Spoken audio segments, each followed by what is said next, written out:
जितने भी हमारे डियर फर्स्ट ईयर और सेकेंड ईयर के डियर स्टूडेंट हैं, वेलकम करता हूं। आज जो आपके फर्स्ट ईयर के एग्जाम में भी पूछा जाता है और सेकेंड ईयर वाले को भी पूछा जाता है। जैसे जो आज हम लेकर आए हैं एनीमिया के ऊपर लेकर आए हैं। एनीमिया क्वेश्चन फर्स्ट ईयर में पूछता है और सेकेंड ईयर में भी पूछता है, ठीक है। दूसरी चीज़ें है, हम लोग लेकर आए हैं विसंक्रमण करने का विधि, समझ गए ना, मतलब स्टरलाइजेशन करने का कौन कौन से विधि है, तो फर्स्ट ईयर में भी पूछता है, सेकेंड ईयर में भी पूछता है, ठीक है। तो ये भी क्वेश्चन करेंगे। नेक्स्ट क्वेश्चन है हमारे सामने में है, बहुत शानदार, वो भी क्वेश्चन है शौक, आघात के ऊपर, कि आघात जो होता है फर्स्ट ईयर में भी पूछता है और सेकेंड ईयर में भी पूछता है, ठीक है। तो इन तमाम तरीके के क्वेश्चन जो है आपके सामने आज जो है 3 से 4 क्वेश्चन जो है लगभग देखने को मिलेगा, समझ गए। बहुत शानदार प्रश्न है, तो आप लोग अच्छे से देखिएगा। और मैं एक चीज़ बता देता हूँ, को जब आप वीडियो को शुरू करते हैं देखना, तो बिल्कुल माइंड को शांत रखिए और बिल्कुल माइंड को गहन तरीके से अपने दिमाग को फ्रेश रख के वीडियो देखिए। देखिए, पहला प्रश्न है एनीमिया के ऊपर, ठीक है। एनीमिया आपके जो है फर्स्ट ईयर में भी पूछता है और सेकेंड ईयर में भी पूछता है, चाइल्ड हेल्थ में या मेडिकल सर्जिकल में, ठीक है। तो चलिए देखते हैं। और उसके बाद जो एनीमिया होगा वो एनीमिया आपके जो है कम्युनिटी हेल्थ नर्सिंग में पूछ सकता है, समझ गए। चलिए देख लेते हैं।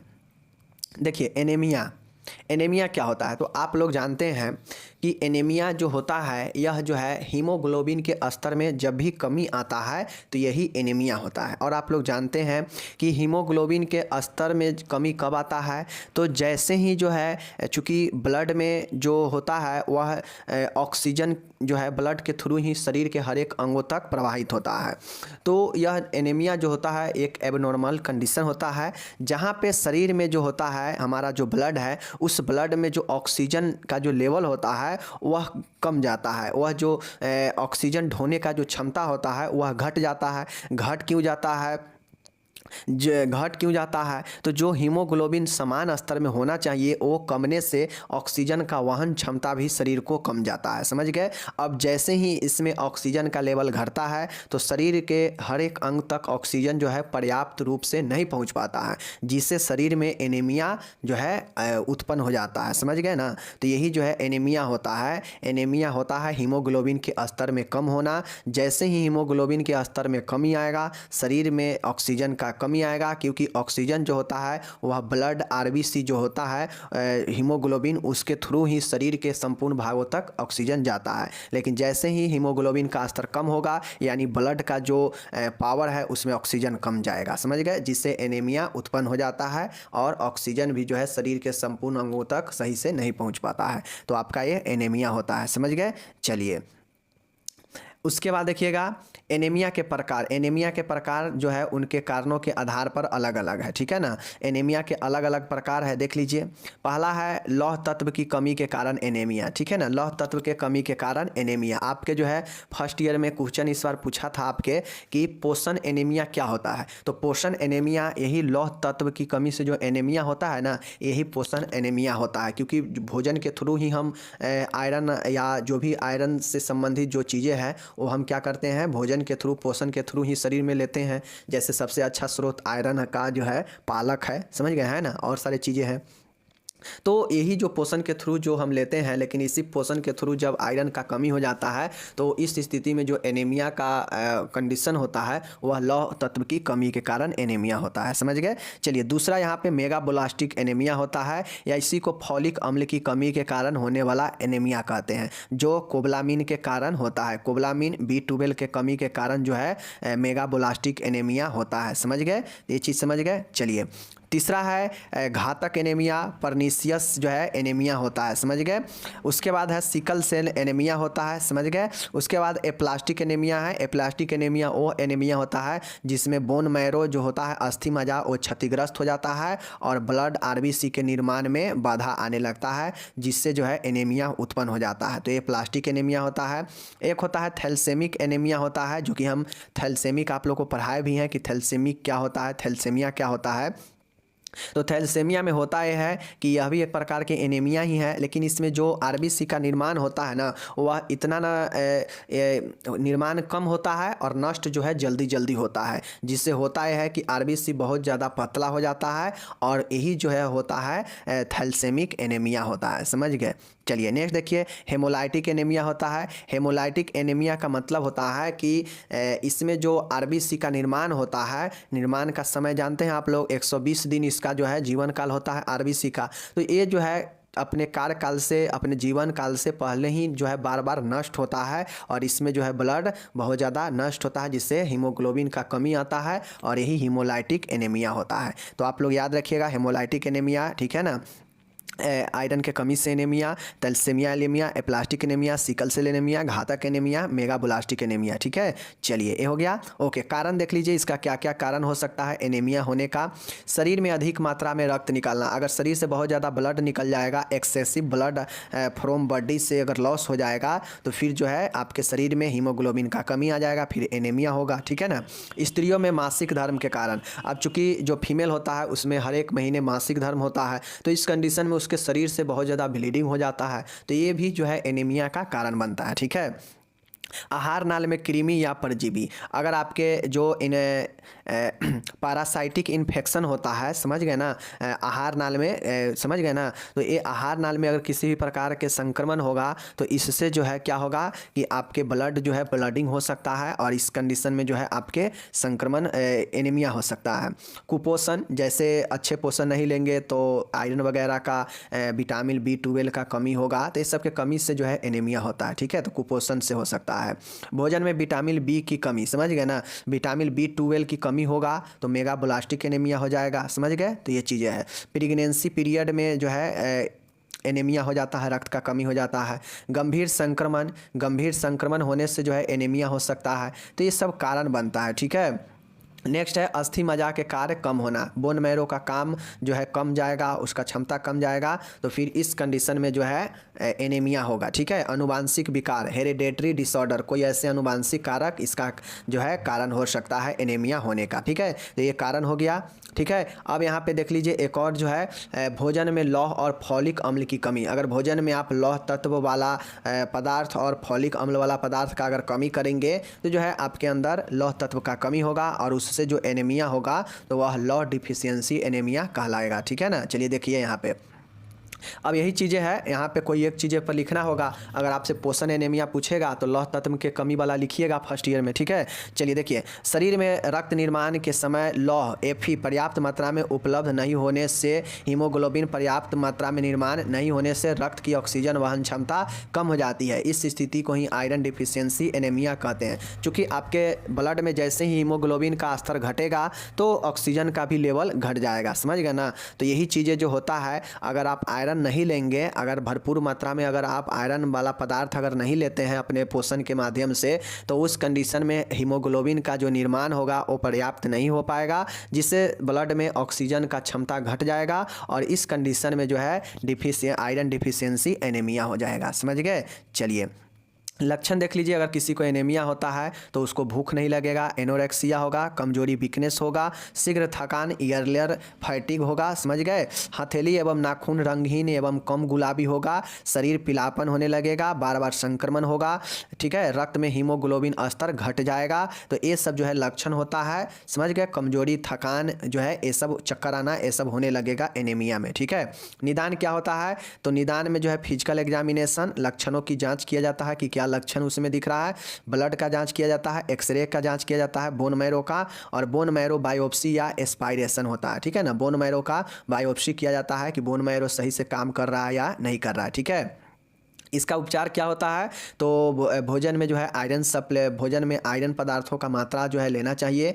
ठीक है। आयरन सप्लीमेंट गोलियां जैसे फेरस सल्फेट ये सब देना चाहिए रोगी को। ठीक है ना। गर्भवती महिला को यह टैबलेट 100 दिन तक दी जानी चाहिए। ठीक है ना, क्योंकि उसके शरीर में हीमोग्लोबिन का कमी होता है।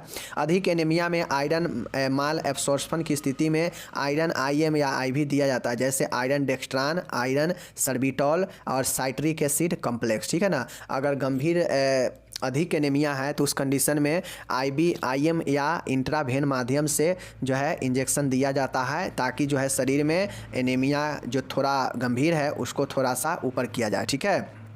नेक्स्ट देखिएगा यहाँ पे गंभीर एनीमिया, सीवियर एनीमिया की स्थिति में ब्लड ट्रांसफ्यूजन मतलब ब्लड चढ़ाया जाता है। ठीक है। यदि किसी प्रकार का संक्रमण हो तो प्रोलेफ्लाइटिक एंटीबायोटिक दिए जाते हैं, जैसे सेफेक्सिम, एमेकासिन, मेट्रोनिडाजोल आदि। समझ गए ना। अगर किसी भी प्रकार के संक्रमण से अगर एनीमिया हुआ हो तो उस कंडीशन में प्रोफिलाइटिक एंटीबायोटिक दिए जाते हैं, जैसे सेफेक्सिम, एमेकासिन, मेट्रोनिडाजोल। समझ गए। तो ये उपचार है एनीमिया का। बाकी भोजन अच्छे से करना चाहिए। समझ गए। लौह तत्व वाला भोजन ये सब करना चाहिए। हुक वर्म इन्फेस्टेशन हो तो इसका उचित उपचार क्रिया करना चाहिए। समझ गए ना। कृमि वर्म हो तो इसका जो है उचित उपचार करना चाहिए। समझ गए चीज़ को। चलिए, तो आपका यहाँ पे एनीमिया समाप्त होता है। आप लोग एनीमिया को देख लीजिए। ठीक है। चलिए, नेक्स्ट हम आपको बताए थे कि शॉक को हम लोग समझेंगे, आघात को अच्छे से समझेंगे। ठीक है ना। शॉक यानी आघात। समझ गए। चलिए देखते हैं इसके टाइप्स को और इसके सारे चीज़ों को देखेंगे। देखिए, शॉक एक ऐसी अवस्था है जिसमें अचानक अधिक मात्रा में खून बहना, जलना, एलर्जी और भावनात्मक प्रभाव के कारण शरीर के ऊतकों एवं कोशिकाओं में रक्त सप्लाई में अत्यधिक कमी आ जाती है और शॉक की स्थिति उत्पन्न हो जाती है। देखिए, शॉक व्यक्ति में कब लगता है, आघात कब होता है, या तो चोट लगेगा या गंभीर संक्रमण होगा। ठीक है ना। या गंभीर रूप से जल जाएगा। ठीक है ना। तो इस सब कंडीशन में शरीर में जो है होता है ये है कि शरीर से जैसे जला पेशेंट जलेगा तो उसके शरीर में जो भी तरल पदार्थ होगा उसको जलने से क्या होगा कि वो सारा तापमान जो है उसके तरल पदार्थों को क्या करेगा, नष्ट कर देगा। तो इस कंडीशन में उसका क्या हो जाएगा, शॉक लग जाएगा, आघात लग जाएगा। तो ये हाइपोवोलेमिक शॉक होता है। समझ गए ना। इसी प्रकार से अगर खून का जैसे चोट लगा, एक्सीडेंट हुआ, इस कंडीशन में शरीर से बहुत ज़्यादा खून निकल गया तो क्या होगा कि अचानक चोट लगा और अत्यधिक खून निकल गया, मतलब इस कंडीशन में भी हाइपोवोलेमिक या ब्लीडिंग होने के कारण जो है शॉक लगेगा, व्यक्ति बेहोश हो जाएगा। समझ गए। उसके बाद गंभीर एलर्जी, कोई ऐसे एलर्जी होने से, समझ गए ना, जिसके कारण व्यक्ति को बहुत ज़्यादा परेशानी होने से ये जो है हो सकता है। ठीक है। या कुछ ऐसे अटैक करने से, समझ गए ना, गंभीर संक्रमण ये सब के होने से जो है शरीर में जो रक्त सप्लाई होता है वो कम जाता है और इस कंडीशन में जब रक्त सप्लाई कम जाएगा तो ऑक्सीजन भी कम जाएगा और व्यक्ति को शॉक लग जाता है। तो यही जो है शॉक होता है। ठीक है ना। चलिए, ये हो गया शॉक। अब देखिए शॉक के अलग अलग प्रकार होते हैं। कौन कौन शॉक होते हैं यहाँ पे देख लीजिए। पहला होता है कार्डियोजेनिक शॉक। ठीक है ना। कार्डियोजेनिक शॉक फर्स्ट ईयर वाले, सेकेंड ईयर वाले दोनों के लिए इंपॉर्टेंट है। कार्डियोजेनिक शॉक का मतलब है कि हृदय की बीमारी, हृदय में चोट, मायोकार्डियल इन्फार्क्शन के कारण शरीर को रक्त प्रवाह की कमी होने से उत्पन्न होने वाला शॉक कार्डियोजेनिक शॉक कहलाता है। हृदय से संबंधित अगर किसी भी प्रकार से प्रॉब्लम आने से अगर शॉक लगता है तो उसे कार्डियोजेनिक शॉक कहते हैं। जैसे हृदय के कोई बीमारी हो, हार्ट अटैक वगैरह या चोट वगैरह हृदय में लगे, या मायोकार्डियल इन्फार्क्शन, समझ रहे ना, MI, या इसी को हार्ट अटैक बोलते हैं। इस कारण से अगर रक्त प्रवाह का कमी हो जाता है शरीर को, चूँकि हृदय ही रक्त प्रवाह करता है, शरीर को पंप करता है, तो समझ गए ना। तो इस कंडीशन में जब हृदय में चोट लगेगा या कोई बीमारी होगा या MI हार्ट अटैक होगा तो क्या होगा कि ब्लड सप्लाई रुक देगा, हृदय नहीं ब्लड सप्लाई कर पाएगा पर्याप्त मात्रा में, और इस कंडीशन में जो शॉक लगता है तो शॉक मतलब क्या कि बेहोश होना, आघात होना। समझ गए ना। तो यही जो है कार्डियोजेनिक शॉक होता है। समझ गए। चलिए नेक्स्ट यहाँ पे देखिए हाइपोवोलेमिक शॉक क्या होता है। तो मैंने पहले ही बताया कि शरीर से अगर अत्यधिक मात्रा में तरल पदार्थ निकल जाता है या रक्त निकल जाता है, तो रक्त भी तो एक तरल ही है, तो शरीर से अगर अत्यधिक मात्रा में पानी वगैरह या तरल चीज़ें या रक्त निकल जाएगा तो फिर जो है उससे जो शॉक होता है तो हाइपोवोलेमिक शॉक होता है। समझ गए ना। तो चीज़ों को याद रखिएगा। ओके। चलिए अब हम लोग यहाँ पे देखते हैं एनाफाइलैटिक शॉक देखते हैं। क्या देखते हैं, एनाफाइलैटिक शॉक देखते हैं। ठीक है। चलिए हम लोग देखते हैं एनाफाइलैटिक शॉक क्या होता है, देख लीजिए यहाँ पे। देखिए एनाफाइलैटिक शॉक का मतलब है कि किसी भी गंभीर एलर्जिक रिएक्शन के फलस्वरूप उत्पन्न होने वाला शॉक एनाफाइलैटिक शॉक कहलाता है। इसे निम्न प्रकार भी व्यक्त किया जा सकता है। समझ गए ना। देखिए व्यक्ति में अगर एनाफाइलैटिक शॉक का मतलब है कि किसी व्यक्ति को देखते होइएगा कि बहुत सारे सामानों से, बहुत सारे चीज़ों से एलर्जी होता है। ठीक है ना। तो जो भी चीज़ से अगर एलर्जी होगा व्यक्ति को और वो जो है अगर वो एलर्जी व्यक्ति को बहुत ज़्यादा नुकसान पहुंचा देगा तो जो है उससे जो अगर शॉक लग जाएगा तो वो एनाफाइलैटिक शॉक होता है। समझ गए ना। तो यह एलर्जिक रिएक्शन से उत्पन्न होने वाला शॉक होता है। समझ गए। अब एलर्जी व्यक्ति को जिस चीज़ से व्यक्ति को जो है प्रॉब्लम हो वही तो एलर्जी उत्पन्न कर देता है ना। अगर वही चीज़ किसी चीज़ से प्रॉब्लम हो उसके सामने बार बार जाते हैं, उसे बार बार छूते हैं, उसके संपर्क में आते हैं तो वो एलर्जी उत्पन्न करता है। समझ गए ना, एलर्जी मतलब रिएक्शन। समझ गए ना। नेक्स्ट देखिएगा सेप्टिक शॉक है। सेप्टिक शॉक का मतलब कि अत्यधिक गंभीर संक्रमण लगने के कारण जो उत्पन्न होने वाला शॉक होता है वो सेप्टिक शॉक कहलाता है। जैसे मूत्र नाली का मतलब मूत्र नली में संक्रमण, श्वसन नली में संक्रमण, तो मूत्र नली के संक्रमण यूटीआई और श्वसन नली के संक्रमण आरटीआई। ठीक है ना। तो सेप्टिक शॉक समझ गए कि गंभीर संक्रमण से होने वाले शॉक को सेप्टिक शॉक कहते हैं। ओके चलिए, पांचवा और आखिरी है कि यहाँ पे देखिए न्यूरोजेनिक शॉक। न्यूरोजेनिक शॉक का मतलब होता है कि इसमें तंत्रिका तंत्र को गंभीर नुकसान पहुंचाने के कारण उत्पन्न होने वाले शॉक न्यूरोजेनिक शॉक कहलाता है। जैसे नर्व में चोट, तंत्र का उत्तेजित होना आदि। ठीक है। किसी व्यक्ति को अगर ब्रेन में गंभीर चोट लग जाता है तो उस कंडीशन में व्यक्ति जो होता है क्या होता है, बेहोश हो जाता है। तो ऐसा क्यों होता है, क्योंकि वो व्यक्ति का न्यूरोलॉजिकल शॉक हो जाता है, उसके तंत्रिका तंत्र जो है प्रॉब्लम क्षति होता है, या स्पाइनल में चोट लगेगा या ब्रेन में चोट लगेगा, क्योंकि स्पाइनल से लेके ब्रेन तक ही नर्व जो है पूरा जाल सा बना हुआ है। तो इस कंडीशन में अगर न्यूरॉन में अगर किसी भी प्रकार के प्रॉब्लम होगा और उससे जो शॉक लगेगा तो वो न्यूरोलॉजिकल शॉक होता है। जैसे नर्व में चोट लगना और तंत्रिका तंत्र का उत्तेजित होना। समझ गए ना। तो ये आपका शॉक और शॉक का प्रकार। शॉक का कौन कौन प्रकार, कार्डियोजेनिक शॉक, उसके बाद एनाफाइलैटिक शॉक, उसके बाद है हाइपोवोलेमिक शॉक, उसके बाद है आपका सेप्टिक शॉक और न्यूरोजेनिक शॉक। समझ गए। तो ये शॉक है। और बाकी शॉक यानी आघात वाले पेशेंट का यानी कोई बेहोश वाले पेशेंट का क्या क्या जो है देखभाल होना चाहिए, नर्सिंग प्रबंध क्या होना चाहिए, ये मैं नहीं बताऊंगा। नर्सिंग प्रबंध मैं बहुत बार बता चुका हूँ। कैसे कैसे लिखना है, किस बीमारी के अनुसार वैसे ही लिखना है, जो बीमारी में हो उसको उसी तरीक़ा से सोच के लिखना है। ठीक है ना, मैं बता चुका हूँ। तो इसमें आप लोग लिख लीजिएगा। ओके, बाकी मैं प्रकार बता दिया। शॉक जो है व्यक्ति को पूर्ण रूप से क्या करता है, आघात ला देता है। समझ गए ना, या शरीर के भाग को या संपूर्ण शरीर को प्रभावित करता है। ओके चलिए, अब यहाँ पे हम लोग यहाँ पे देखते हैं biomedical waste management. Biomedical waste management क्या होता है यहाँ पे देख लीजिए। ठीक है, बायोमेडिकल वेस्ट मैनेजमेंट क्या होता है देख लीजिए। अब देखिए, ये फर्स्ट ईयर में भी पूछा जाता है, सेकेंड ईयर में भी पूछा जाता है कि बायोमेडिकल वेस्ट मैनेजमेंट होता क्या है। ठीक है, तो पहले समझते हैं हम लोग कि बायोमेडिकल वेस्ट होता क्या है, जैव चिकित्सीय कचरा होता क्या है। पहले इस चीज़ को देखिए, फिर मैनेजमेंट को हम लोग देखेंगे। देखिए, मैनेजमेंट मतलब प्रबंध, मतलब इस बायोमेडिकल वेस्ट को कैसे मैनेजमेंट करेंगे, कैसे प्रबंध करेंगे, मतलब कैसे निपटारा करेंगे कचरा को। तो प्रबंध बाद में देखेंगे, पहले देखते हैं कि बायोमेडिकल वेस्ट यानी जैव चिकित्सीय कचरा क्या होता है।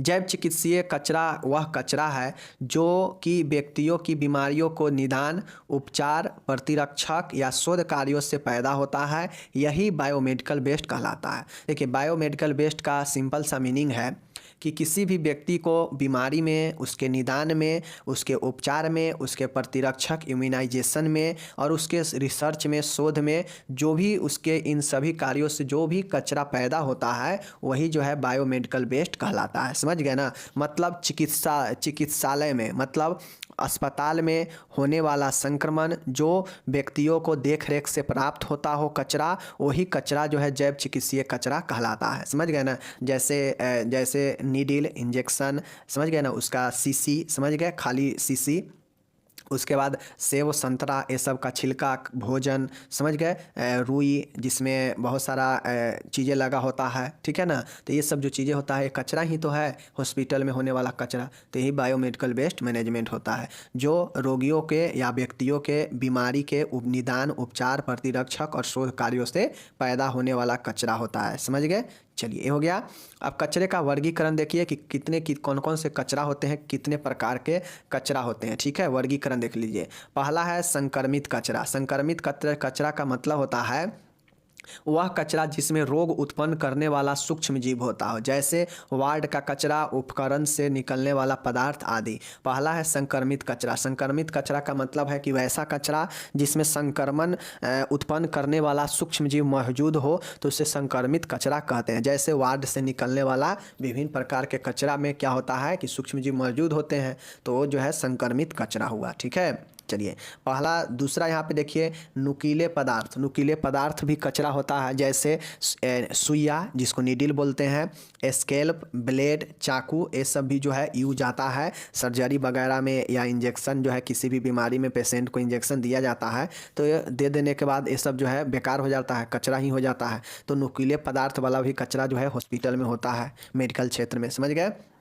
औषधीय का कचरा, अब औषधीय का कचरा का मतलब है कि कुछ ऐसे दवाई जिनकी जो एक्सपायर हो चुकी हो या किसी कारणवश उपयोग तिथि के अंदर ही बर्बाद हो गया हो, जैसे फूट गया हो या कुछ भी, तो औषधीय कचरा। या जैसे कुछ डिब्बा वगैरह होता है जिसमें दवाई वगैरह रखा होता है, तो वहाँ से इंजेक्शन से उसका दवाई खींच लेने के बाद वो बेकार हो जाता है, खाली हो जाता है, तो वो भी तो एक औषधि वाला ही कचरा होता है। या एक्सपायरी कर गया है या किसी कारण से लीकेज है या हवा लग गया है तो बेकार हो जाता है, तो वो भी जो है औषधि कचरा के अंतर्गत आता है, समझ गए।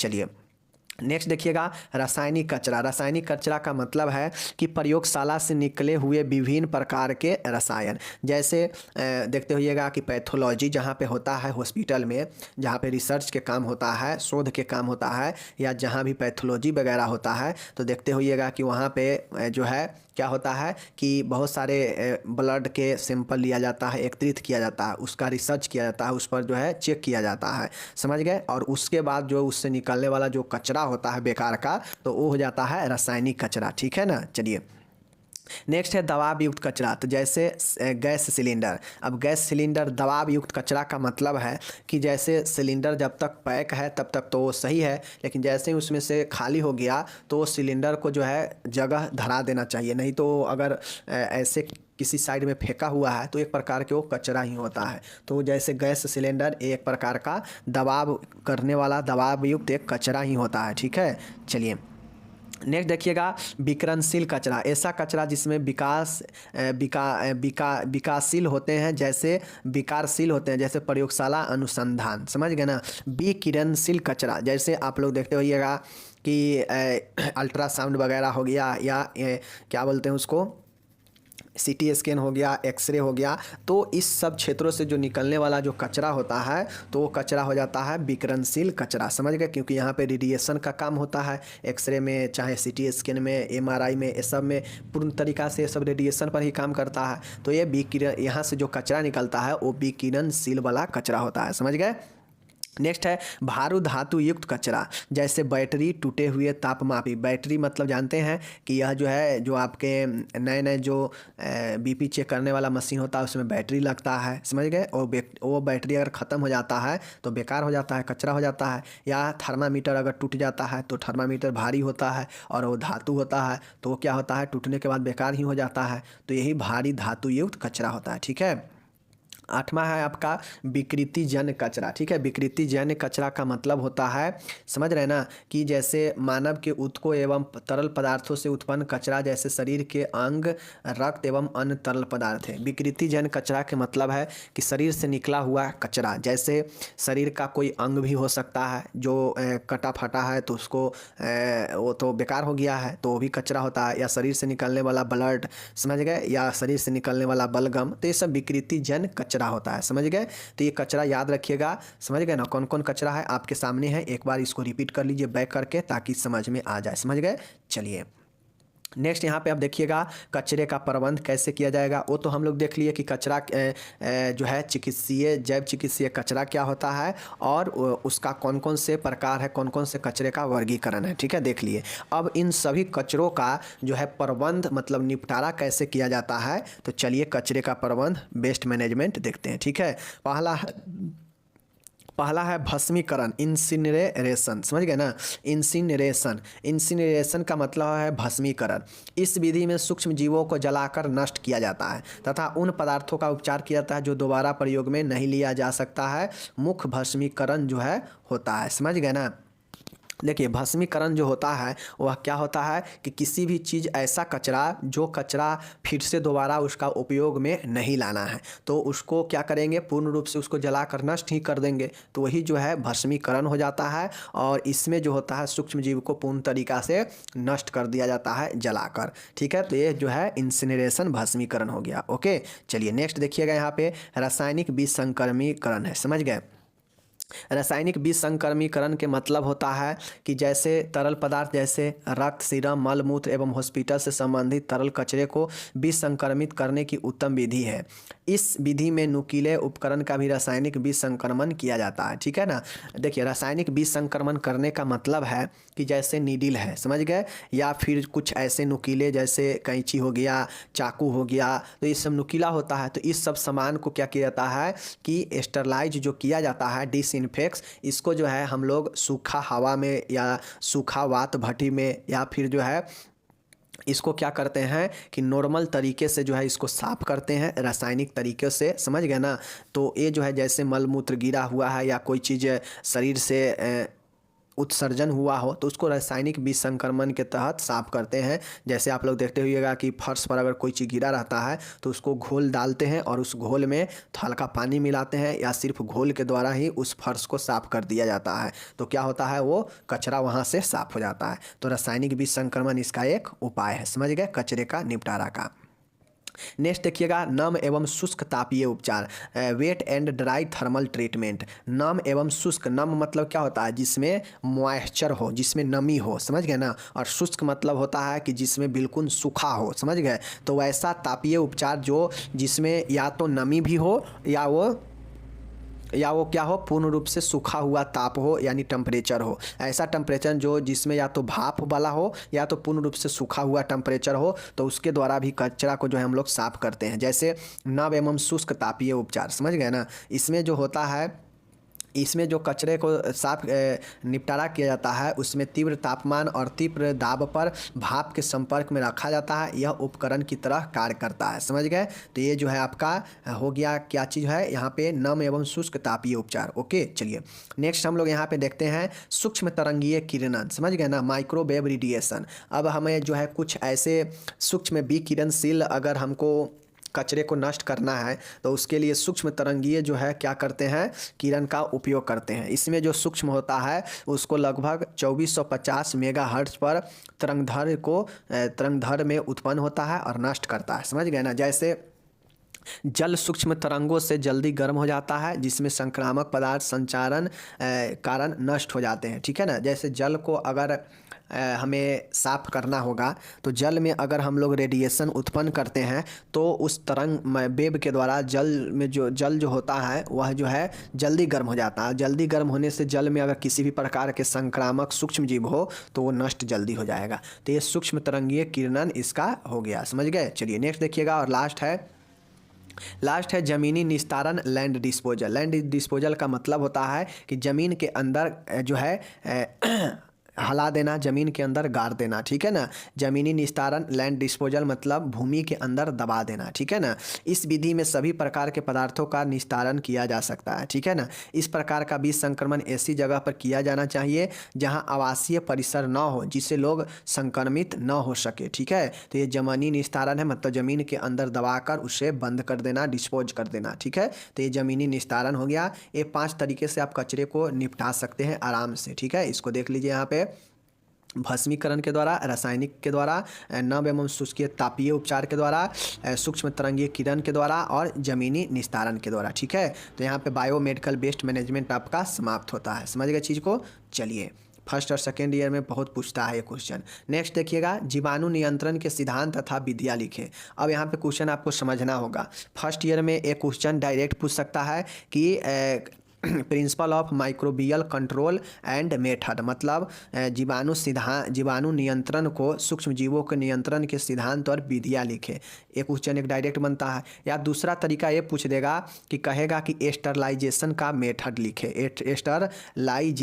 स्टरीलाइजेशन का जो है क्या लिखे, मतलब बीज संक्रमण का विधि लिखे या कीटाणुनाशन का विधि लिखे, ठीक है ना। तो दोनों में वही चीज़ होगा, सबका आंसर यही होगा कि जीवाणु नियंत्रण का या कीटाणुनाशन का या बीज संक्रमण का जो नियंत्रण का जो विधि है, देखिए यहाँ पे देख लीजिए, सूक्ष्म जीवों की वृद्धि को नियंत्रित करने, संक्रमण एवं वस्तुओं को सड़ने से बचाया जा सकता है। सूक्ष्म जीवों को निम्न 2 तरीकों से नियंत्रित किया जाता है। या यहीं पर अगर विष संक्रमण के बारे में लिखना रहेगा तो लिखेंगे कि विष संक्रमण के द्वारा जो है सूक्ष्म जीवों को नियंत्रण को नष्ट किया जाता है, या सूक्ष्म जीवों को नष्ट करके जो है वस्तुओं को जो है सड़ने से बचाया जाता है, खराब होने से बचाया जाता है। ठीक है ना, इसको निम्न तरीके से जो है किसी भी चीज़ को विसंक्रमित किया जा सकता है या सूक्ष्म जीवों को नियंत्रित किया जा सकता है। ठीक है, पहला है भौतिक विधि और दूसरा है रासायनिक विधि। इसमें सिर्फ आपको क्या याद रखना है, 2 तरीके से किसी भी चीज़ को विसंक्रमित कर सकते हैं। ठीक है ना, किसी भी चीज़ को 2 तरीक़ों से। ठीक है, या किसी भी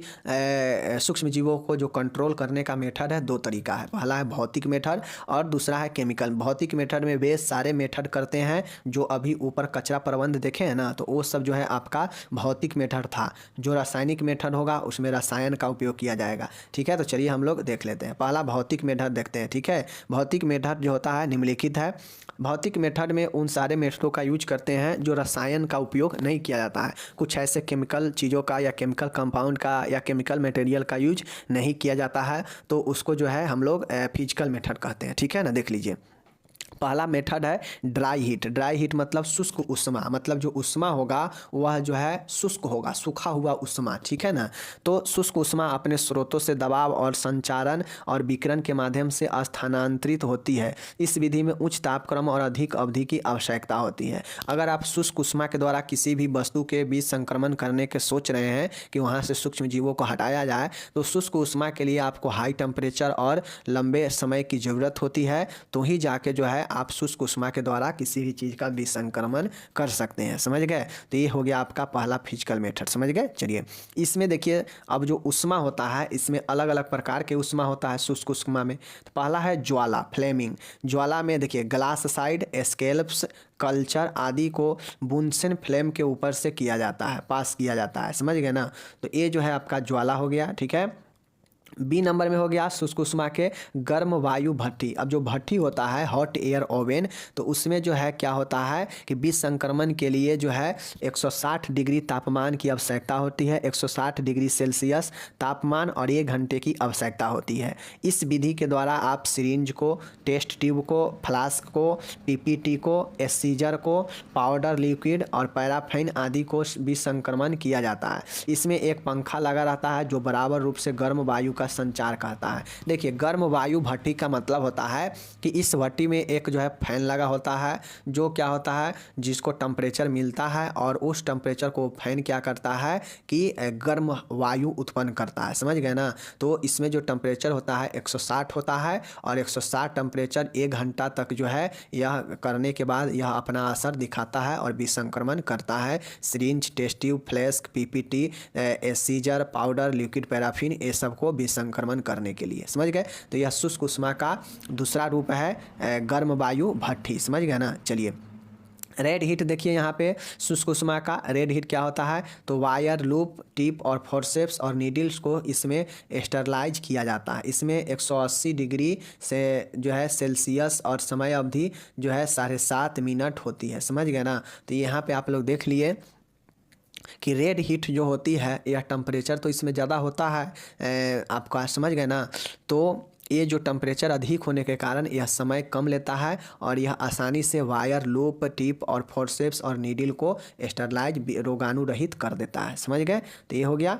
चलिए, ये 75 नहीं है। समझ गए ना, ये 75 नहीं है आपका, यहाँ पे 7.5 मिनट है। समझ गए। चलिए, अब हम लोग दूसरा यहाँ पे आते हैं, क्या है, आर्द्र उष्मा। आर्द्र उष्मा क्या है, मॉइस्ट उष्मा। समझ गए ना, मतलब जो आर्द्रता है वो मॉइस्चर होगा। समझ गए ना, उसमें आर्द्रता होगा, वैसा उष्मा। पहला शुष्क उष्मा था, अभी दूसरा आर्द्र उष्मा है। और आर्द्र उष्मा जो होता है इसमें निर्जीवाणुकरण, पाश्चुराइजेशन होता है और ऑटोक्लेव होता है। ये 2 तरीका होता है। समझ गए, आर्द्र उष्मा का, जो कि फिजिकल मेथड है।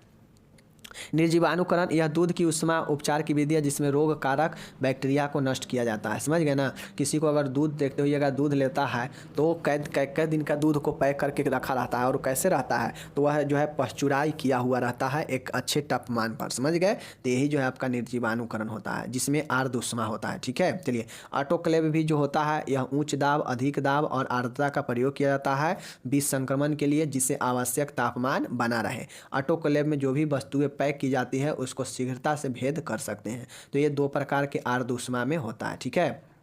तीसरा आपका होता है, पहला क्या था शुष्क ऊष्मा, दूसरा था आपका क्या चीज़ शुष्क ऊष्मा, आर्द्र ऊष्मा, और तीसरा अब हम लोग देख रहे हैं बॉयलिंग। अगर किसी भी चीज़ को अगर आपको स्टरलाइज करना है सिर्फ धारदार हथियार छोड़कर, नहीं तो धारदार हथियार को अगर उबालेंगे तो उसका जो धार होगा वो ख़त्म हो जाएगा, समझ गए।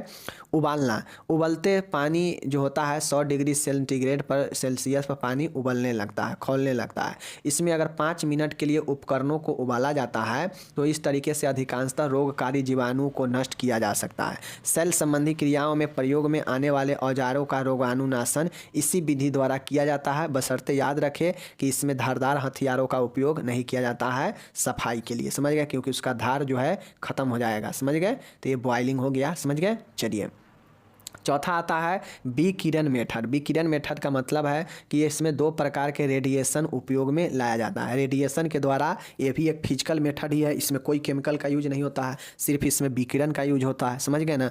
पहला है लॉन्चिंग रेडिएशन और दूसरा है नॉन लॉन्चिंग रेडिएशन, ठीक है।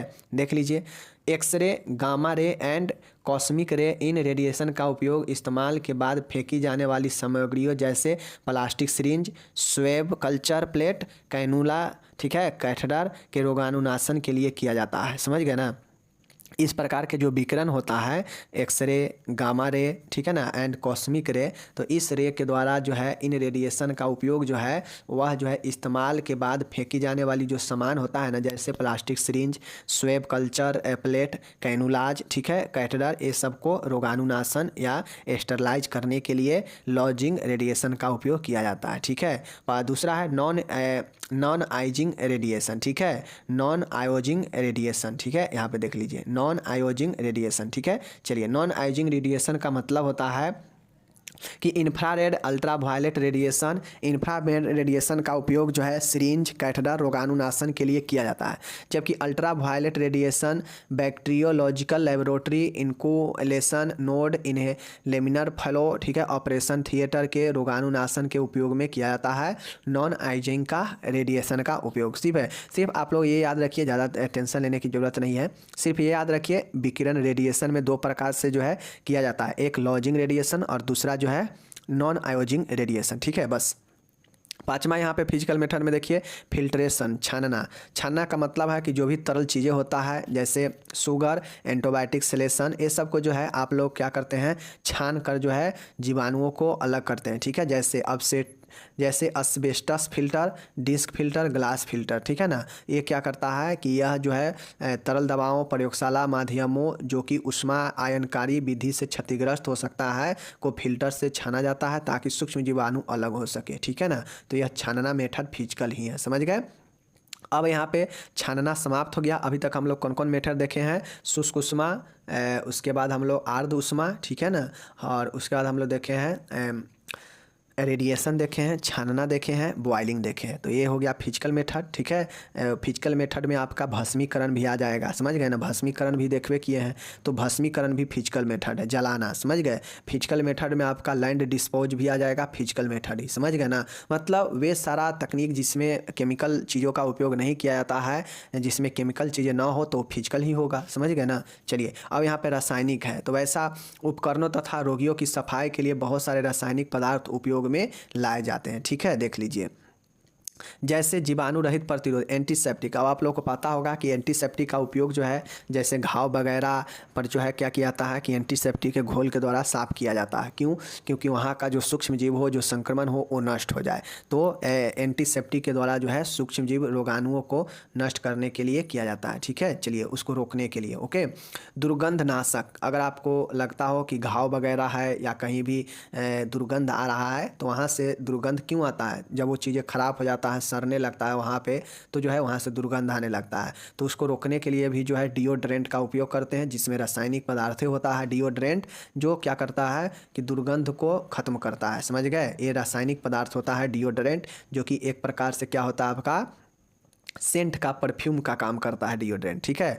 विष संदूषक, डिकॉमिनेंट, ठीक है ना। देखिए, ऐसे रासायनिक पदार्थ रोग उत्पन्न करने वाले सूक्ष्मजीवों, विषैले रसायनों और वातावरण के अन्य हानिकारक कारकों को निष्क्रिय और नष्ट करते हैं, तो होता है विष संदूक, मतलब डिकॉमिनेंट। तो सिर्फ आपको जो है ये सब याद रखना, ठीक है।